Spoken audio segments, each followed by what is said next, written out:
প্ৰথমে মই মুখ্যমন্ত্ৰী ডাঙৰীয়াক কৃতজ্ঞতা প্ৰকাশ কৰিছোঁ, ধন্যবাদ জনাইছোঁ আৰু তেখেতে গধুৰ দায়িত্ব দিয়াৰ বাবে অহা 5 বছৰ দিনে নিশাই কষ্ট আৰু পৰিশ্ৰমেৰে তেখেতে দিয়া দায়িত্ব কামবোৰ আমি কৰি যাম। অহা 5 বছৰ অসমৰ বাবে স্বৰ্ণিম কাল হ'ব আৰু এই 5 বছৰতে অসমক মুখ্যমন্ত্ৰী ডাঙৰীয়াৰ নেতৃত্বত আমি অসমৰ ভাৰতৰ 5খন শ্ৰেষ্ঠ ৰাজ্যৰ ভিতৰত অন্তৰ্ভুক্ত কৰাৰ বাবে কাম কৰিম।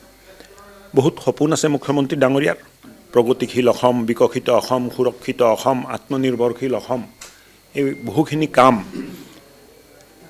ৰাইজে হিয়াউজাৰি ভোট দিছে, লাখ লাখ ভোট দি মানুহ জিকি আহিছে, লাখ লাখ ভোট লৈ মানুহ জিকি আহিছে।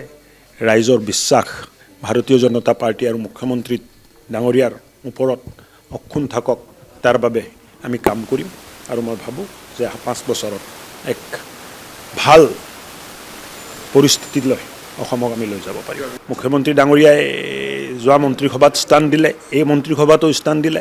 ইয়াৰ পিছত যদি মই কিবা বিচাৰি যাওঁ, মই ভাবোঁ যে ভগৱানে মোক পাপ দিব। কোনো দায়িত্ব মানে সৰু আৰু ডাঙৰ নহয়। মন্ত্ৰীসভাৰ সদস্য হোৱা, য'ত 102জন জিকি আহিছে, ভাৰতীয় জনতা পাৰ্টি আৰু মিত্ৰ দলৰ 102জন জিকি অহাৰ পিছত মই দায়িত্ব পোৱাটোহে মোৰ কাৰণে পৰম সৌভাগ্যৰ কথা।